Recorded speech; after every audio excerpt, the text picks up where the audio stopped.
In this video, I'll show you 8 Notion task settings that you're missing out on, with 1 of them being a property, 3 of them being formulas, 2 of them being filters, 1 of them being a chart, and 1 of them being a group. And these will change your task management in Notion forever.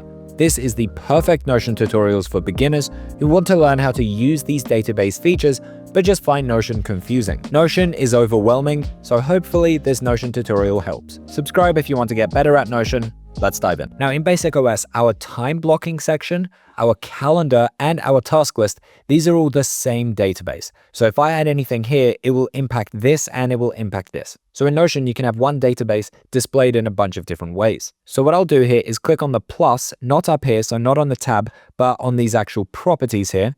So I'll click on plus to add a new property. Properties are also referred to as columns. And this here will be a number property. And what we're going to do here is write estimate. This here will act as our estimate for how long we think a task is going to take. So let's say I have a meeting with John, for example, and I think, you know what, this is going to take 60 minutes. I'm going to write that in here. And estimating our time on tasks might seem like a wasted step, but it will massively help you with planning in the future. Because if I say I'm going to do this today, for example, and I scroll up, here I'm going to see all of my different tasks for today. And here, if I hover under estimate, I can see calculate here. And what I can do is say more options and say sum. So it's going to tell me the total amount of time for the day. This just lets me know if I'm planning a realistic day. And this time estimate is the first Notion task setting. Now what we're going to do is add a few formulas. So we'll click on the plus once again and we'll scroll down and click here on formula. Now formulas in Notion are basically different codes. And this first one here will be calendar. Now, if you've seen me do this before, you can skip ahead to the next chapter, but if you haven't set this up, I highly recommend it. What you're going to do is add this formula here. So I'll paste that in and click on save. Now, right now it says 0 here. So what we have to do is click on open in calendar.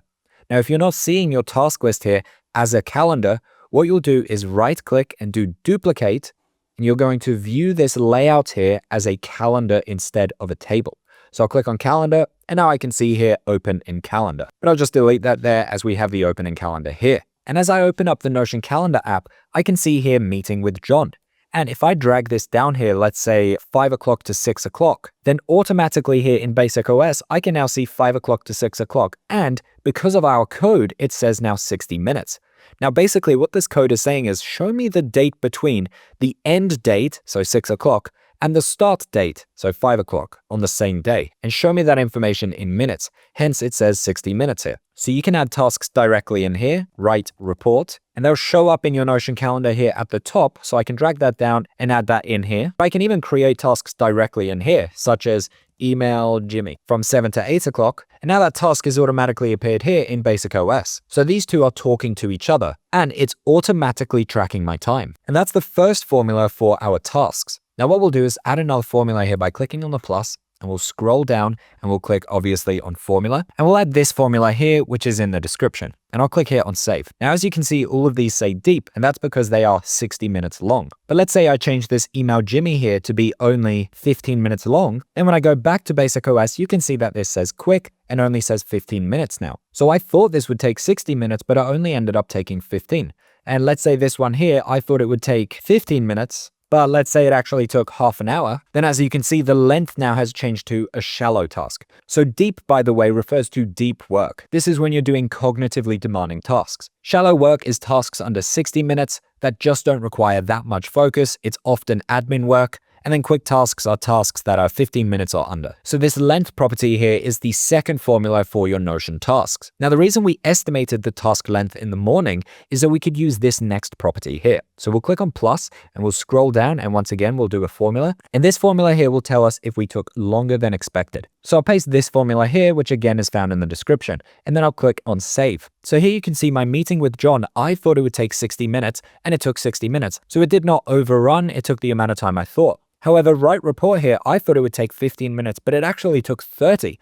So it went over what I expected. And that is the third formula for your Notion tasks. And that leads to the first filter that we'll look at. I want to be able to see all of the tasks that took longer than I expected. And to do that, we're going to use filters. So let's scroll down here and right click on tasks and do duplicate. And this here will be all the tasks that have overrun. So here on our tasks, we'll click on filter. and we are going to filter it by overrun. And we need it to contain the word over, which is coming up here. So anytime a task took longer than I expected, it will automatically show up with run, which will then automatically show up in here using the power of filters.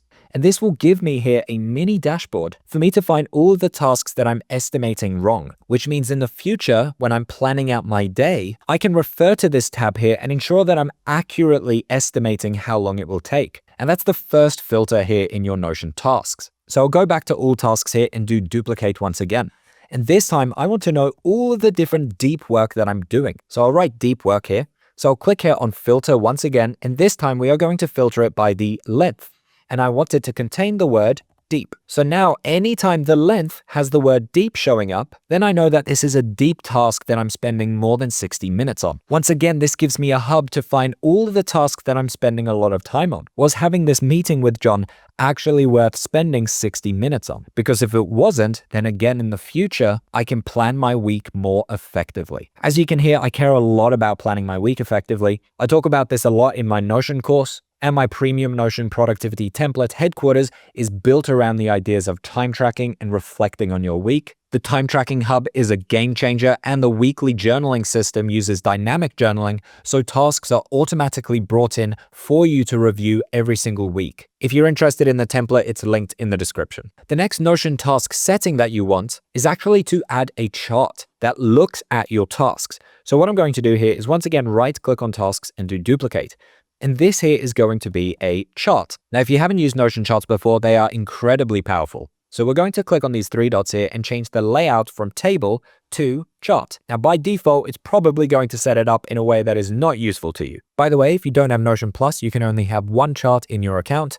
But if you're paying for Notion Plus, you can have as many as you want. As a Notion Plus user, I highly recommend it. So let's change the chart settings here so we can see our tasks more usefully. Let's change it from a vertical bar to a donut chart. And right now it's showing me the date and how many tasks I have in that day. That's not very useful. So instead I'm going to change what I want to show, and instead I want to see overrun. And then I'm going to change each slice represents from the estimate to the calendar and saying sum. Now I can see here that 28% of my tasks took more time than I expected, and 71% of them took the expected amount of time or under. And if my over percentage here is very high, then I know I need to get better at guessing how much time each task is going to take. And that's how to use charts in Notion for your tasks. Now the last setting we're going to learn is groups. So what we'll do is right-click here on all tasks again and do duplicate. And what I'll do here is click on group, and I'm going to group this by the length. So I'll rename this all tasks here to length, and now I can see my tasks broken down by deep, shallow, and quick. If you want to check out my premium template, it's linked in the description. It is incredibly powerful, and I've used Notion's powerful features to build a template around the best productivity methods in the world. It's got a 5-star rating. It's linked in the description, or if you want to see the full tour, then click on this video here. Thank you so much for watching, and I hope this helped.